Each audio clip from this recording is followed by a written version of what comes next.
All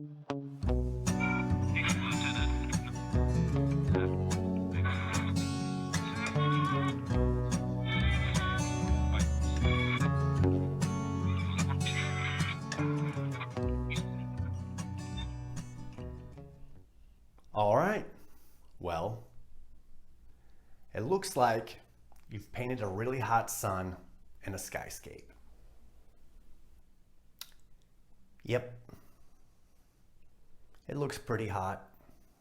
It feels pretty hot, and we have decent movement. We've got a hill in the foreground, a middle hill, a background hill, super hot sun, and our snowman, of course, in the foreground, sitting on top of our closest hill. We're about to paint the cool foreground. How are you going to go about doing that? Very similarly to the way I normally would approach everything. That being, everything in the foreground is closer to us, so it has a lot more detail than things in the background. Also, typically everything in the foreground is since it's closer, you can see more detail, and thus your darks are typically darker than everything in the background. Everything will fade off into the background. There's even a saying, I think, that says that. That's right, there is a saying. It says, fade off into the background. So, are you telling me that this hill is going to be a lot lighter than your foreground hill? No, not in this painting. Why is that?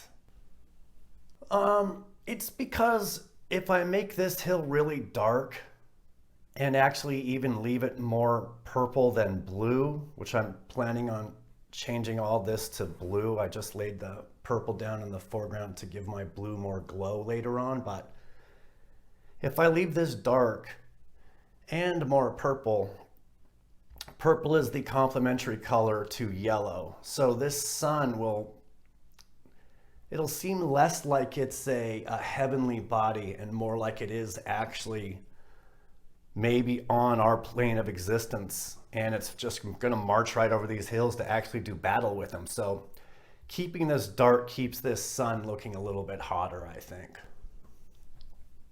Okay, I dig that. And it'll give us some funky back and forth as far as color stretches, let's call them. Between the yellow, the purple, and these go blue. Is this whole hill and the snowman gonna be blue and white and snowy?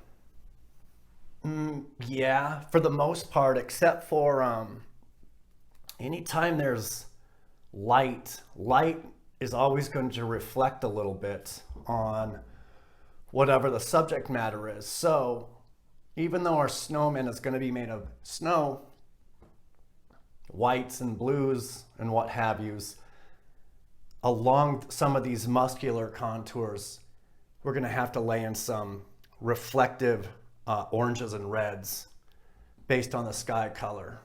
And also on the top of this hill, not necessarily here, but as it comes down here, we're going to have to see some oranges and reds, because that hillside would, think of those snow crystals glittering and glowing, and some of them are going to reflect. The same with this hill coming down here. And again, this guy might be left fairly close to how he is. It seems like you've said everything that's on your brain. Let's go ahead and paint, okay? Okay, I'm ready. Well, here we go.